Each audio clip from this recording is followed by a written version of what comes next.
But this is an amazingly exciting day for us at the foundation and for the people of our catchment area in southwest New Brunswick. We've noticed an uptake in the number of coverage calls that have come to the local fire departments, and we're not really sure why. I had been drinking the water without concern, and then I started getting bad cramps a couple hours later.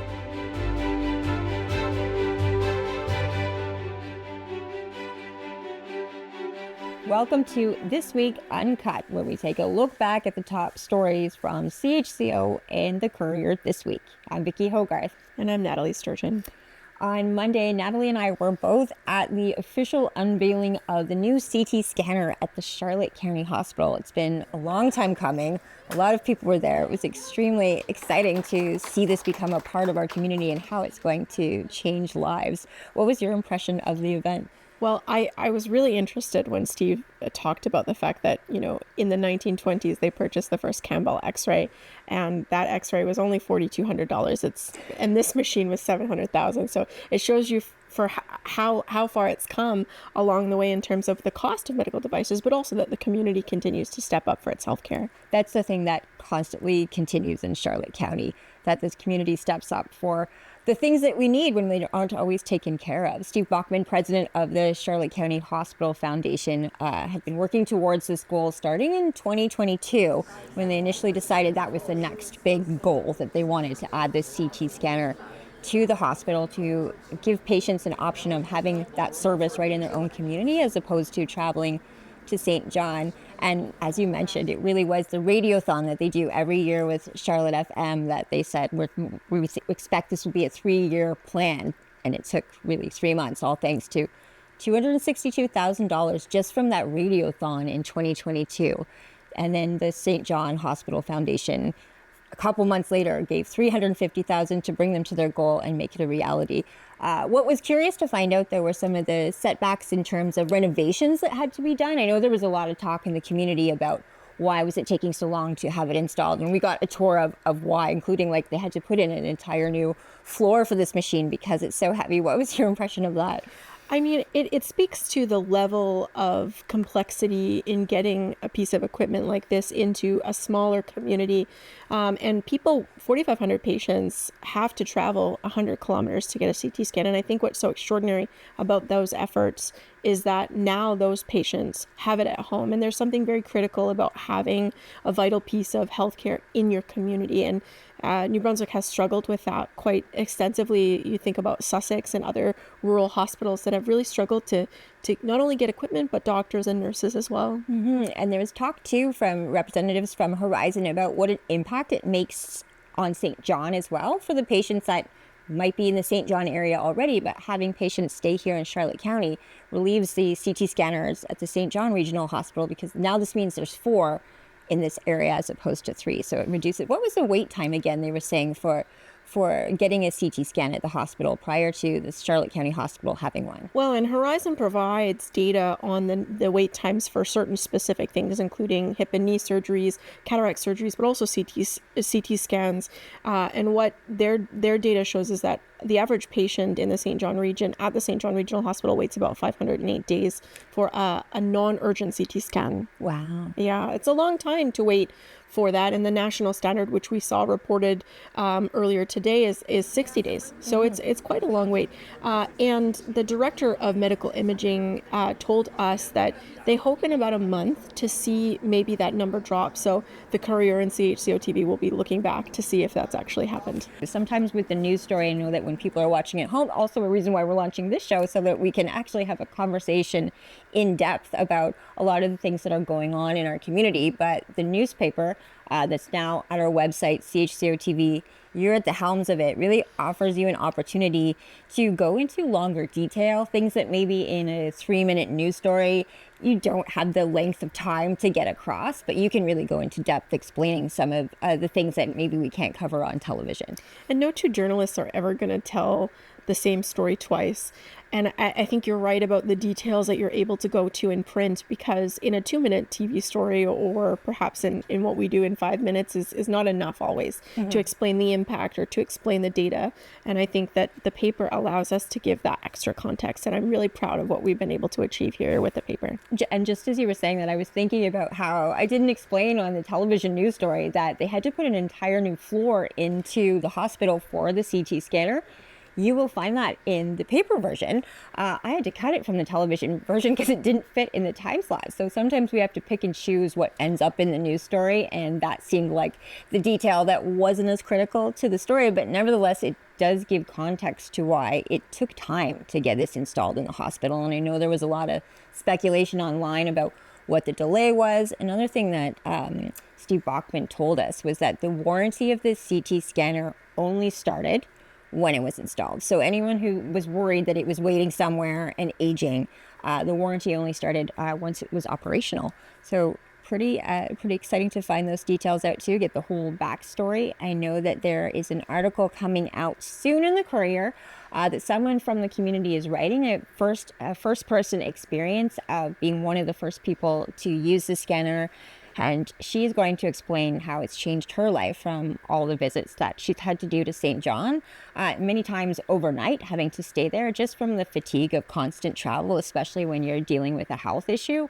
And now she has this in her own community. So it's going to be interesting to read her story. We don't have it yet. We received a photo yesterday of her at the hospital using the scanner. And it's pretty emotional when you see the impact and also know the faces, know the names of the people whose lives it's changing, which I think is why that hospital and the Hospital Foundation has such a history of people in the community stepping up to make sure not only we don't ever lose that hospital, but that it is able to give us the services that we want to have right in our home. And the first hospital, it turned out, Steve said, was a gift from someone in the community as well. So yeah, right off the bat, this is who we have been at the Charlotte County Hospital. Extraordinary effort from the community, yeah. For those who missed the presentation on Monday, we did get to hear from a number of representatives from both Charlotte County Hospital and Horizon, and many people from the community were there as well. Thank you, Carrie. I don't know about you, but this is an amazingly exciting day for us at the Foundation and for the people of our catchment area in southwest New Brunswick. I'd like to welcome you here on behalf of the Charlotte County Hospital and the Charlotte County Hospital Foundation. And as Carrie pointed out, we have a number of very, very special guests who are far smarter than I am, who will hopefully be answering some of your questions as well. But I really want to particularly acknowledge the work of our Foundation board members, many of them who are here today, who dedicate and volunteer their time to raise money for these projects. And I'd like to put our project today in somewhat of a historical context. And that is, this hospital was created and donated by the Chipman family as the Chipman Memorial Hospital. So our community has had a long, long history of supporting healthcare in this region. And in fact, the original hospital was actually a gift. And later, the Robinson family donated their home to become the residence for the nursing school, which was active, growing, and well respected around the country. Also, bringing this straight to our new technology sitting to my right. This hospital was one of the first hospitals in New Brunswick and probably Atlantic Canada to purchase an X-ray machine. They purchased a Campbell X-ray in 1920 for the grand sum of $4,200. And that was all raised by donations from the community. And so that historical attitude of our people to supporting this hospital has gone back since the first hospital of the Chipman Memorial. And so I'm really proud of our local citizens and people who continue to donate. So today, the community has contributed over $700,000 to purchase this new piece of equipment. And as Carrie mentioned, our foundation expected a 3-year horizon to raise that much money, and it was achieved in less than 3 months. And so we owe a very big debt of thanks to the St. John Regional Hospital Foundation. I see Michelle is here from their board, who stepped up and matched the money we had raised from the Radiothon. And also then that brings me to thanking our local media. We have CHCO here, and especially, Brad Perry's here there you go, right in front of me. I'm looking in the back to see if you were there. Brad from 98.1 and Acadia Broadcasting, and it was they who had created the Radiothon for our foundation to raise money for the very first big project, which was the dialysis unit. And they've continued to that. They do the legwork, they do the advertising, they do the promotion, and they've ensured we've had made at least between $60,000 and $100,000 a year in that one fundraiser. So that is where a lot of the money has come from. And of course, the many thousands of donors who donate $10, $20, $50, $100 into the Radiothon and stop by the hospital every day to make those kind of donations. So we really have to thank our community for their support. And I'd like to conclude my remarks by quoting from a letter I received from a patient who was one of the very first patients to utilize the CT scanner. And he said, "Today I was seen by 3 ladies in the X-ray department. They were very friendly and professional. Dye was put into my arm and everything went exactly as they described to me as they were preparing me for the procedure. I want to know that the staff at Charlotte County Hospital are outstanding and everyone knows that and appreciates that, but I thought it needed to be said." And I think that echoes the entire community towards this hospital. I would also like to acknowledge that there are over 200 people working here at this hospital as a team to deliver the services, all the services that we offer. They often see us at our worst. We're sick, we're tired, we're scared, we're in pain, and we expect them to treat us with compassion, care, and deliver everything at their best. And so we really owe a dedication of thanks to all the hardworking people of this facility. So please join me in giving them a round of applause. And if you see any of them as you exit or move around through the hospital, please just say thank you for all you do, because we could not exist without their dedication, and we really appreciate everything they do for us. So with that, I think I've probably covered most things, and I really want to thank everybody for being here. I think our foundation is visioning for the future with these kind of products, and our vision is to increase access to healthcare and services, and do that in the most efficient and financially possible. So please, thank you, and please continue to give to the foundation because we could use the money. Thank you, Steve, for your warm words in support of our fabulous team here at Charlotte County Hospital. I have some prepared notes, but before I move to the prepared notes, I would also like to echo what Steve had offered a few moments ago. I was honestly awestruck and inspired by how this community came together in such a short period of time to fundraise for this piece of equipment. I've seen this happen in other jurisdictions, but larger communities. And frankly, when I first was told that, well, the goal has been reached, I was flabbergasted. And I just feel like it's a testament to this community, the mindedness that everyone has to support each other, to support your patients, and to support this hospital that has really created what you have here today. So it is with great excitement that I share in the unveiling of this brand new state-of-the-art CT scanner here at Horizon Charlotte County Hospital. It is an honor to be here and delighted to join such dedicated partners and community leaders. Today marks a significant milestone in our mission to enhance access to high-quality care for the Charlotte County residents. This new CT scanner will bring tremendous community benefits by providing timely and local access to advanced diagnostic imaging, and we certainly emphasize the local. Definitely there are many patients that travel to St. John. However, if we can avoid that travel and allow people to receive care close to home, we want to be able to undertake that, and here's just a fabulous example. Your advocacy for healthcare improvements is truly inspiring, and it plays a vital role in our ongoing efforts to enhance the patient experience in all corners of our province. A new CT scanner for this community is an achievement that is truly worth celebrating. As we move forward, our continued collaboration with patients, community members, and government partners will be essential in our planning, implementation, and optimization of healthcare services across New Brunswick. So today's achievement reminds us of what we can accomplish together by leveraging our collective strengths, by thinking innovatively, and working hand in hand to improve healthcare for our communities. So I would like to thank everyone for the invitation to join you here today, and this very, very significant achievement for the Charlotte County Hospital, for the Charlotte County residents, and certainly an achievement for the Charlotte County Hospital Foundation. So thank you. Thank you, Carrie. Good afternoon, everyone. I'm Selena Ventalis. I'm the Director of Medical Imaging for the St. John area. It's an honor to be here today alongside our partners, leaders, and community members for what is a milestone moment for Charlotte County and all Horizon patients. Until now, more than 4,200 patients each year had to travel on the highway to St. John to receive a CT scan. Often it was in stressful situations, sometimes in poor weather conditions, and always with the added burden of being far from home. Today that changes.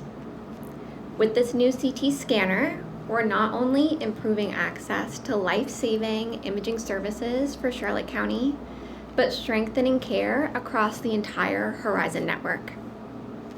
Patients can now receive timely diagnosis closer to home, surrounded by their families and support systems, which we know makes a meaningful difference in their health journey. Beyond patient care, this investment also brings job opportunities and advanced training for our medical radiation technologists. We are expanding their skills and growing their scope of practice. It strengthens our local healthcare workforce and reinforces our commitment to delivering high-quality, patient-centered care right here in our community. This achievement would not have been possible without the dedication of so many: the Charlotte County Hospital Foundation, Siemens Healthineers, our healthcare teams, our partners, and of course, the incredible generosity of our community. Thank you for making this vision a reality. Today marks the beginning of a new chapter for medical imaging in Charlotte County, and I could not be more proud to be part of it. We will continue to follow the CT scanner as it makes an impact on the Charlotte County community. And as we mentioned, we will have a first-person story out soon from someone in the community who is one of the first people to be able to take advantage of having this right here in St. Stephen.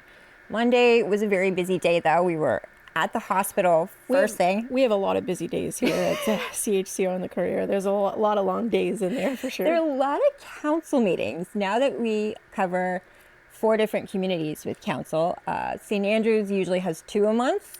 Yes. It will be 3 this month because Monday was a special meeting about the courthouse. Yeah. I feel like I've been covering the Charlotte County Courthouse for quite some time. You joined our team in August. That was my first introduction to the courthouse. Prior to that, I didn't really know the issues surrounding it, but they talked a lot about the lead paint that is on the exterior of the building, and actually it was kind of a negative conversation around the courthouse because of the extensive work that needs to be done to it. Mm-hmm. The St. Andrews Civic Trust, James Janot, the vice president of the St. Andrews Civic Trust, made about an hour-long presentation at the special council meeting of what the Civic Trust, based on their feedback from the community and the studies they've done, thinks are some of the options going forward for the courthouse. And the interesting thing is that the St. Andrews Civic Trust is proposing taking over the courthouse, and they've proposed maintaining the courtroom space, but adding some very unique elements: a game room, a community room, a conference room, and really transforming the outdoor space as well into a green space. And what comes to mind to me is Officer Square in Fredericton. If you've ever been to Fredericton, you know where Officer Square is. And not so unlike that, the courthouse, it's a military, a former military building, and it's been transformed into a museum, and they have reenactments there, and they have tours there. But it was very interesting to me that the Civic Trust want to take over the courthouse from the town, and the process of facilitating that. And Mayor Henderson talked a little bit about that, and perhaps it's selling it to them for $1 and supporting them through that process. But what did you find interesting about the proposal? What I found interesting about the proposal, and it was one point that James made at the end of his presentation, where he said, you know, if it's in the hands of the Civic Trust, there is a steadiness to that going forward, where they'll be eligible for many grants. And if it's in the hands of the town, well, when councils change, maybe priorities change in terms of what the goal for the courthouse is. So that actually made an impression on me, because I just thought about the idea that, yes, if they can set a goal and work it all the way through, we know that there will be a new council in 2026. That's when we'll have our municipal elections. So maybe whatever their priorities were for the courthouse would change. So that was a part that kind of stood out for me. I think it's ambitious for a local group to take it on, but he did make a strong point about the fact that, you know, from funding and their relationships with different people that apply for grants in the community, they seem to have done a lot of research of where they think the money could come from, because I know it will be quite an expensive building to maintain. It is worth noting, though, that they did provide some revenue that they expect and tax burden, which I think was around $282,000, if I'm correct. And but they didn't have any operational costs. They didn't really have a number for the operational costs. They were simply operating on the cost to heat and light the building. So it'll be interesting to see what that cost might actually look like. You know what I mean? I think that I think the operational costs are going to be far greater than the revenue that they might, and so that's an interesting question and puzzle that they're going to have to solve, no matter who owns the courthouse. And I think we come at it as a nonprofit, so we know the complications of operating something in a small community and trying to make that work day to day. So sometimes you can't take your personal out of your reaction to something. So we definitely know the challenges here, but we also know that it is doable. And I think one of the purposes of this show that I'd like to stress, since this is our first one and it's really experimental at this stage, is just getting our viewers and readers to understand the many ways that they can access the content that we put out. Everything is on our website, CHCO.TV, where you can read the articles, but we also have links to the videos. You can find all the shows on our TV channel. We have a YouTube channel, because some people do like to watch a meeting like that in full, and other people might prefer to just see the highlights in an article, or again, watch it in a shorter video. So it is quite extensive, the many ways that you can look at a meeting like the one that took place on Monday. If you haven't seen it, it's airing on TV, but yeah, you could find it on our YouTube channel as well. And sometimes I find with a council meeting, even when you do this for a living, it can sometimes be hard to digest it all. Do you find yourself watching back? Yeah, I mean, in writing an article, the process can be, a bit laborious, because you want to listen to what they're trying to say, and the presentation was an hour long, and so you need to find the pieces of that puzzle that are the most important to the presentation. And not everything that I put in the story is what was presented at council, but you've got to find the major points that hit, right? The green space was something that was very important. Preserving the history inside the courthouse was very important, and so those are all points that we hit on in the article. And I find being able to, I have the time to go back and listen again and again and again, but some people might not. So hopefully our community finds value in what we've done online and sort of breaking that down for them. And definitely you can find it. I'm always surprised how many people are watching live online at the moment. So there really are quite a number of people in all the communities we cover who are very engaged with politics, and definitely people that find it again later, because we see the numbers continue to grow after the meetings. So it is quite something to realize how many people are watching a full 2-hour meeting to digest it all. And you should be civically engaged in your local politics. I really do believe that. What else were some of the top stories from the Courier this week that really, actually one that I wanted to talk to you about was from last week with Eastern Charlotte, was the meeting at Eastern Charlotte, but it was in the Courier this week in the paper and on TV as well, which was something that they said at Eastern Charlotte Council about firefighters responding to calls that should be really by Ambulance New Brunswick. And I'd love for you to elaborate a little bit on, it was something that you noticed and did a story about, and now it turns out to be a much bigger issue in the province just a few days later. Yeah, so what happens is that each council meeting, Councillor Mike Thompson presents the fire report, which usually indicates the number of calls the fire department is responding to. Now, I will say these fire departments are all volunteer. So these people have full-time jobs outside of the fire service, and when they're being called, they're usually being called from time at home or time at work. But what he noted is that there was a significant spike in the number of medical calls that the fire department was responding to. So I went and asked for the data from the year prior and this year, which only has 2 months. So keep that in mind. But it did show that there was about 13 calls in January over just 1 in January of last year. And then again in February, we noticed there were 9 calls as opposed to 0 the year prior.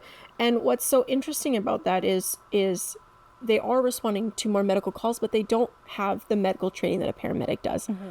And so these extra resources that are being taken to respond to these calls are costing the municipality because they have to train their firefighters. They have to, expend those resources. So yeah, it was interesting to see that spike, but I don't think it's unique to Charlotte County. Mm-hmm. And we were reading on CBC this morning that firefighters were actually the first on scene for someone in labor. So just a few days after your story comes out, we see this happening in a pretty serious circumstance somewhere else in the province. So to me, that really highlighted, the importance of what you noticed, and how this might be a story for this year that we follow extremely closely and look at more carefully, because that does seem to be extremely concerning.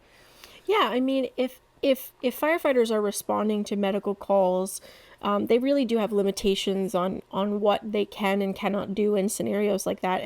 And kudos to the firefighters in Nigawak who responded to this call and helped deliver that baby.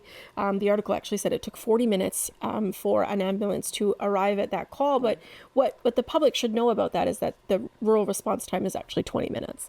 So it would have been double the amount of time that they were required to respond. And now these are, and it's also important to note that Ambulance New Brunswick, while is a public organization, is managed by a private company called Medavie. So the Union of Municipalities and the Paramedics Association of New Brunswick and the Fire Chief Association really do want a review of that service. The contract is up for renewal in 2027, and so they really want the government to be taking a look at that, because it's a very serious issue to have ambulance times double what they're supposed to be. Now, I know that you reached out to Ambulance New Brunswick to hear from them what their explanation was, and you didn't hear back. Can you explain a little bit about why you think you didn't hear back, why that's problematic? These organizations, this is very common, right? Sometimes you reach out to organizations and they don't respond. But what I will note is that also in the CBC article, they didn't respond to a request for comment. And so you can reach out in multiple ways, by phone, by email, and try to get them to respond. But ultimately, the decision is up to them to respond. And so I don't know the reason why they didn't respond. Mm-hmm. But I would hope that effective communication from Medavie would be part of their plan. And maybe that's something that journalists really need to be paying attention to is how they respond to these media requests and how they respond to the questions from journalists. Mm-hmm. I think really you tapped into something that we will be covering more closely now. I think it gives people at home an idea too of what you can garner from just watching a council meeting. Something that you can pick up on that might speak to a larger concerning trend that's happening province-wide. A lot of the things that we see happen in Charlotte County aren't unique to our area, but in a circumstance like this, like you mentioned, when we're in a rural community, that is scarier when we're thinking about medical, and that can have implications for even population growth. You might not want to live somewhere if you know it's going to take a long time for an ambulance to reach you, and maybe you have medical issues or you're getting older. And it's concerning to me too that, it's great that they were able to help deliver a baby, but if it was something that they didn't have the training to deal with, I mean, they might be there, but there's nothing they can do if they're not trained to do it. So definitely something we will continue to follow. And Chief Administrative Officer Jason Gaudette talked about the impact to Eastern Charlotte. Local fire departments have now been covering for Ambulance New Brunswick, due to some some logistic issues that they're facing. I don't think this is anything new, but this is something that we've noticed an uptake in the number of coverage calls that have come to the local fire departments. And we're not really sure why. I think those within our fire department kind of understand some of the issues that they're facing, but at the same time, our fire departments, they have a duty to protect and to serve the public. They certainly will take those calls on and help the public out as much as possible. There's those of us in other parts of government that are sort of going back to Ambulance New Brunswick, going back to the province and saying, what is the reason for this? And we're looking for some assistance from the province to sort of on their end to look into it as well and to come up with some answers. Long term. With these number of calls, there is going to be additional cost. Everything does come down to the almighty dollar, but there is additional cost, and there's also an additional cost for training firefighters, not just now for fighting fires, but also in regards to just responding to health and medical calls. Those are different calls for them. And as we get closer to summer months when we're likely to have more fires, does that worry you in terms of resources being stretched too thin? Certainly can. Being those are different calls, maybe some firefighters, may be looking more to doing, the actual more traditional fire calls, because they can become very complicated. They're very needy calls requiring a certain level of training, expertise, and understanding. But our firefighters have gotten a tremendous amount of training. And really the medical side, where there's not just a first aid, but advanced first aid that they've gone through. You have to hand it to them. They've taken on a lot more. The evolution of the small fire departments in this area in Charlotte County has really changed in the last 30 years. At one time it was more or less, chimney fires and grass fires, and now, even with the uptake in medical calls, there's a new call for those to be trained in the medical fields. That was Chief Administrative Officer Jason Gaudette of Eastern Charlotte. We are going to take a quick break, but we will be back with more of This Week Uncut. I was very angry, and I started to cry because I'm just that type of a personality that I was livid just because of past problems I've had.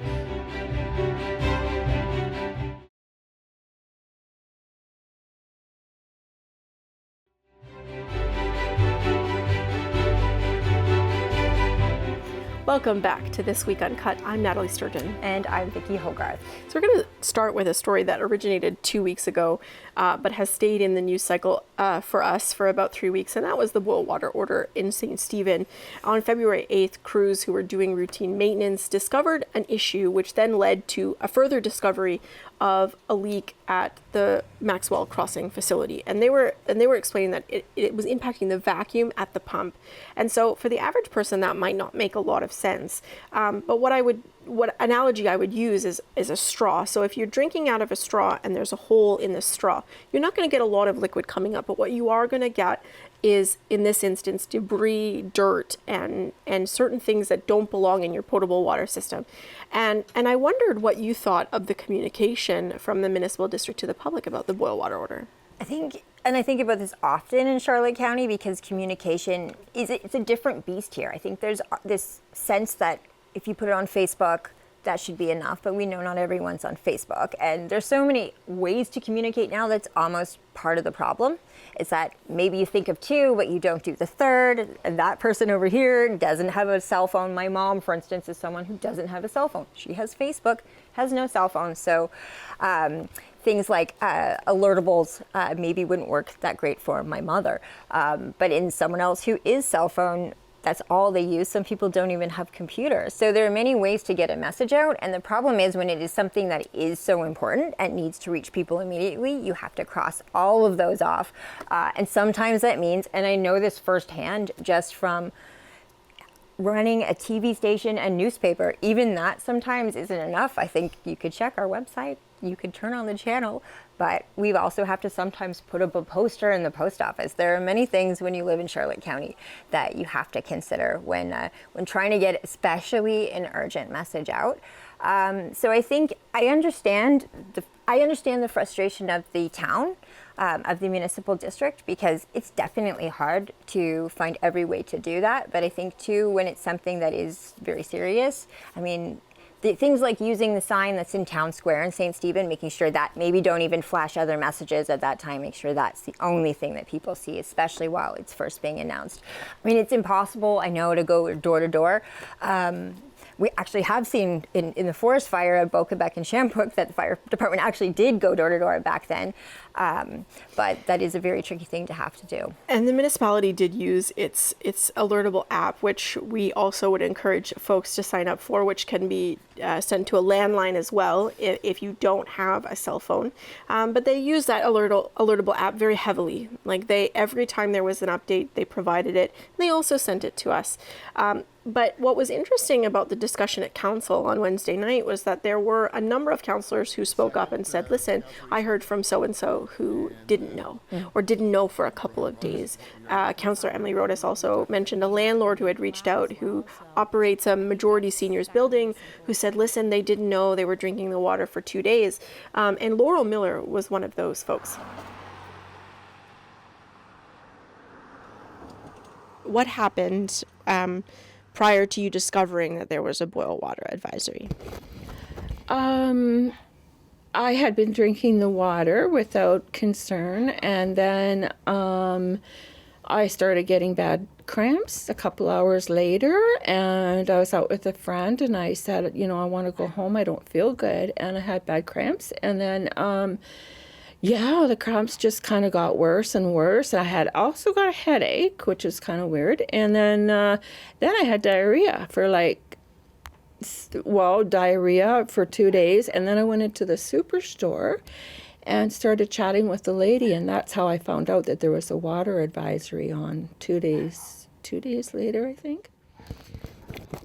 So obviously you had a reaction potentially to the water. And so, what were you feeling when you heard that there was a boil water advisory? I was very angry, and I started to cry because I'm just that type of a personality that I was livid just because of past problems I've had with my own water issues in the house. But I was livid to know that I had been drinking that for 2 days, and very angry that I didn't know. And the lady that I spoke with in Superstore, she wasn't aware of the boil water either until somebody from Nova Scotia phoned her and told her. So I guess the communication was not very good. I mean, they put it out on Alertable, but do you have Alertable?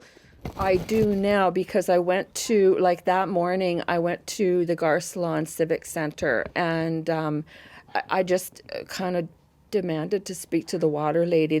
I knew there was somebody there because I dealt with them a couple times before, and she wasn't there, but the receptionist helped me. She told me about this alert thing on your phone, and even somebody in the superstore showed me about this alert thing on my phone. But at my age, I had no idea. And then besides feeling sick and, my stomach and diarrhea, and then just the pure anxiety of thinking I'm going to get a parasite, I did go to the hospital. I did. Luckily, I was in the hospital within 10 minutes seeing a doctor, so I was pretty surprised. And, they gave me some tests to do and stuff. And yeah. And then I've also heard from another lady that wasn't aware and had the same symptoms as me. And then I got so angry, and I'm just frustrated with the town over the water issues. And I feel for older people that don't even have even the limited capabilities I have with my phone, that have no idea they're drinking spoiled water, because it was clear. It wasn't brown. It wasn't gold. It was clear, and they have no idea. It could kill them. Laurel did go to the hospital as part of the process. She wasn't feeling very well, and as far as we know, she's still waiting for those tests to come back. But I do, it was significant that the municipality did a lot of things to try and communicate with folks. I think that they're going to be challenged the next time to really up their game in terms of how they're delivering that message. But I do want to go for a second to the crews that were working on fixing this issue, which is not a simple issue. And on the day that they were trying to locate this leak, it was -20. and there were 4 inches of frost, according to the Deputy Chief Administrative Officer. So they had an excavator there, and they were really digging, and it was really hard work. And actually, the other thing that he mentioned was that the system that they use that alerts them when there is an issue was also malfunctioning, and so they were getting alerts for things that weren't actually happening, and so they ended up having to staff the Maxwell Crossing facility 24/7 to make sure that if an alert happened, someone could run and check to see what was happening. So there was extensive work being done to really remedy this situation in a timely fashion, and it is unfortunate that it lasted for 2 weeks, but luckily this recent repair work hasn't resulted in another boil water order. Okay, and we'll keep watching. I know this brought me back actually to how long I've known you. Before Nathalie joined the team at CHCO and The Courier, she was at Global News working as a videographer. She spent a lot of time in Charlotte County, which is how I got to know her. So it meant a lot that someone who was stationed in sometimes Fredericton, some St. John, would follow the local stories.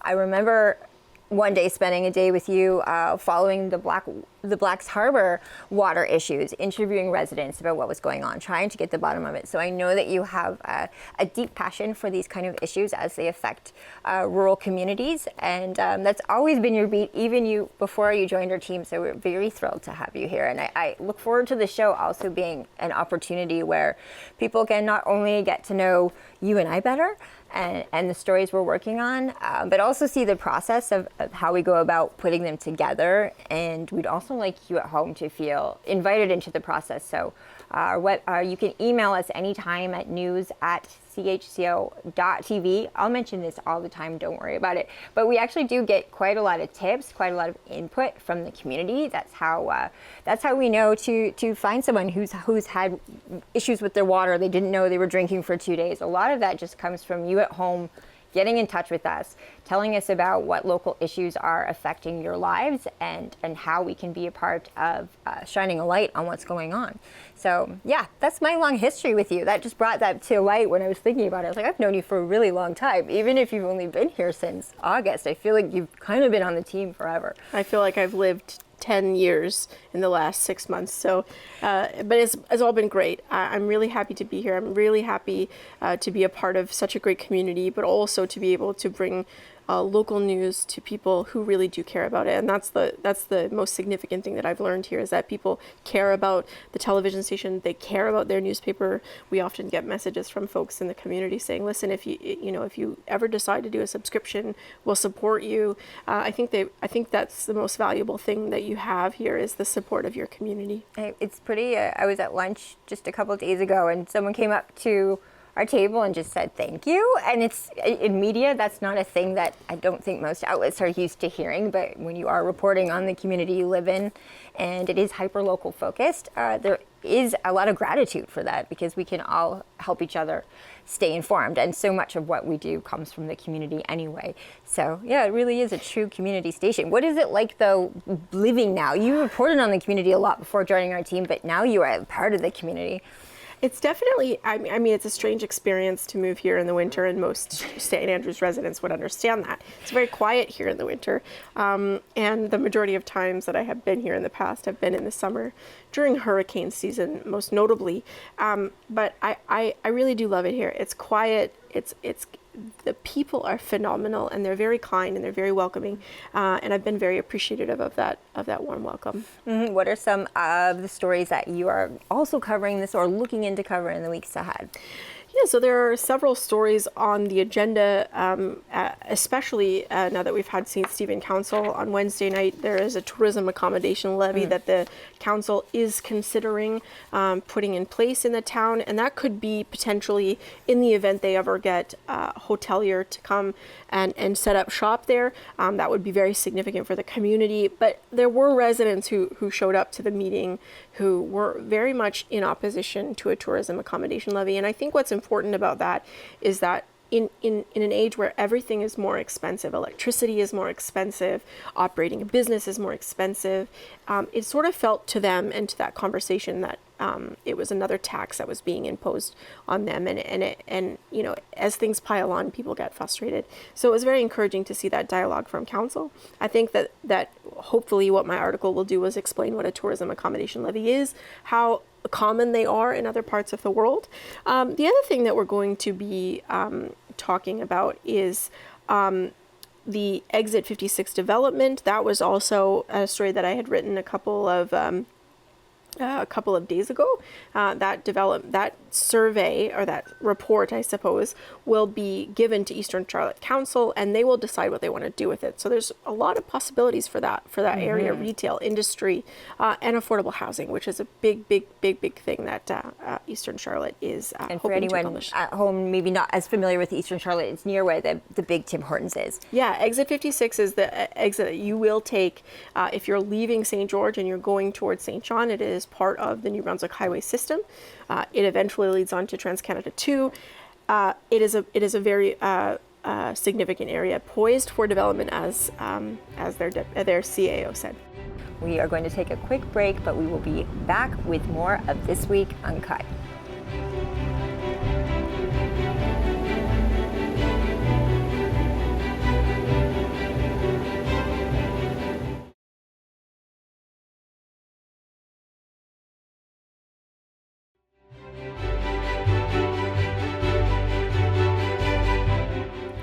Welcome back to This Week Uncut. I'm Vicki Hogarth. And I'm Nathalie Sturgeon. Nathalie, as we close out our first ever episode of This Week Uncut, I kind of wanted to take a look back, since this is our first episode, and give people an idea of what's happening with the Courier, especially. I think the TV station, they're pretty familiar. This will be a show that airs on TV and on YouTube. But I wanted to give them an idea of some of the pieces that you worked on that are really important. You did a 2-part series, and we are going to be doing a lot more investigative pieces going forward as we expand the Courier, as we grow the team and delve into those stories that aren't just breaking news stories, that take the time to look into and do the research, go out and find what's really going on. You did a 2-part series, took you a lot of time looking back at the Beau-Quebec Sham Cook fire. Again, a time when Nathalie was at Global, and I got to know her because you were here in our community covering that fire. And one thing that stood out to you when that fire was happening is that the alerts didn't go off. Yeah, so what was so significant about the Beau-Quebec fire is it actually burned more hectares than the 10-year average in New Brunswick. So it was probably the most significant fire New Brunswick has seen in over a decade. And what struck me immediately was that there was no Alert Ready. And for folks who are unfamiliar with Alert Ready is an alerting system that goes to television, radio, and your telephone, so your cell phone. So if you have one of these, you will get an Alert Ready if you're in the geographical area that it is intended for. Now, in New Brunswick, there are only 2 organizations that have the authority to issue Alert Readies, and that is the Government of New Brunswick through Emergency Measures and the New Brunswick RCMP. And they can send those alerts to a specific geographical area, or they can expand it to the whole province. Some people may have recently gotten one during several RCMP operations, and yes, I think a missing family. So that system is designed in emergencies when the lead time is very small. And what I mean by lead time is the time that you have between when you get a message about an emergency and to react to that emergency. And I spoke with so many people. This 2-part series took me months to do. I don't think people realize how long it takes to really get a piece like this together. But the lead time on a forest fire is 7 minutes. So you have 7 minutes from the time you receive the information to get out of your home. So what was interesting to me is when I got there, the fire had been kind of quelled a bit, and CHCO has amazing footage of how significant and how high these flames were at the outset of the fire. But I had heard from the fire chief, not on camera, that they had gone door to door and they sort of issued the evacuation themselves. And what struck me as curious was why there was no Alert Ready. It's such an easy system to use, and it had been used previously. And I started to question that. And that's what led to that story. It was the question of why didn't you use it? And we ended up, the most significant thing is that the emails that we received through a Right to Information and Privacy Act form was that they didn't feel like they had enough information to issue the alert. And Mayor Brad Henderson talks significantly about the lack of communication between the province and himself. It was just a very glaring, obvious situation where they didn't feel prepared enough. And that's what that story talks about. Why, as a journalist, was that important for you to pursue? What was it about that even over a year after, you thought, I need to make sure the story is told, so that what impact did you hope it would have? I think that the important thing is that we need to understand that in New Brunswick, the population is rural. I think we think about Fredericton and Moncton and St. John and we think cities, but people live differently in rural parts of New Brunswick. And by live differently, I mean they like their peaceful, quiet, rural environment, which sometimes means they're off the beaten path. And actually, one of the areas they brought us into to do filming was one of those areas, right? It was a house that was kind of just surrounded by trees, the perfect type situation for kindling for a fire like this. And when we walked into the property, the person had kind of wet down their property and drew a fire line around the house. And actually, there was a literal fire line around the house. The motorcycle that was in the garage next to the house was completely melted. But why I wanted to do that is because not everybody has access to certain things, and not everybody.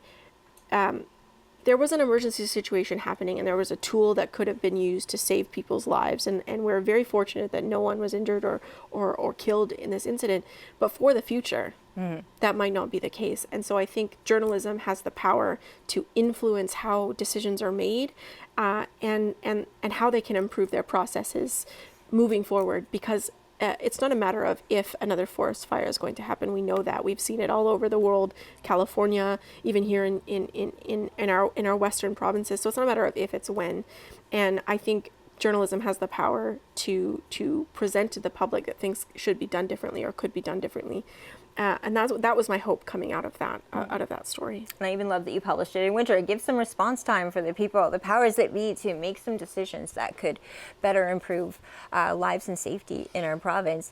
I think I'm so proud of you being a part of our team. I'm so just overwhelmed that you moved to Charlotte County to join what we do here. You left a job at a national outlet to come do community news in our corner of the world. And to me, that makes you an instant local, but I love the idea of this show because I think it gets people a chance to get to know you better, to see where your passions are, to see the person that I've known for years who really fights for social justice. And to me, you are the ultimate journalist, because it really is in your blood to fight for what's right, and to look out for the people who matter most to you. And she doesn't stop at anything to get a story done. And I think that will have such a huge impact on our community. So this show gives us an opportunity to invite you at home to look at the work we're doing. We say it's going to be this week Uncut, but we will also be talking a little bit on the show about other things we're working on, so that you at home can feel that you can write us and tell us your thoughts, give us information that you might think can help us on our journey to get to the bottom of what's going on. And hopefully this will be a bit of a collaborative process. What do you hope for this show? I hope that people kind of gather a better understanding of the news content that we're sharing. I think with the newness of the paper, we've kind of developed a new website. People are not used to that. I know a lot of people get information from your Facebook, so they're not used to having that extra platform available to them. So I hope that this show shows you what we're producing with a very small team. There's only 4 people who work at this television station, and we do a mountain of work here to bring you local content and local news that matters to you. So I hope this show really showcases that, but also helps people stay up to date with the information. And then it also gives us a chance to be extremely transparent about how news comes together. I think it's definitely a time where where some media isn't trusted. I know local media, there's a lot more trust in people that do true local news, and we feel that here where we live, but this offers us an opportunity to show people exactly how our stories come together with such a small team, and I actually hope it inspires journalists out there. We've seen our industry take many hits, especially within the last few years. I think the Meta News block ended up putting to bed a lot of local papers across the country, and that's part of the reason why actually we are now the owners of the Courier now, is just so that it wouldn't die. That was definitely going to be the next paper to fall victim to the current climate we're living in. So hopefully this inspires other journalists around the world to maybe find a way to resurrect local journalism in a community they care about, because it's going to be weirdly up to organizations like ours to make sure local news still exists. We can't always count on big corporates to make the right decision, but I think we can do what we can do for our community, and hopefully other people will too. And some of you have already done this, but feel free to stop me in the grocery store if you feel like there's something you want covered or that you have an idea for.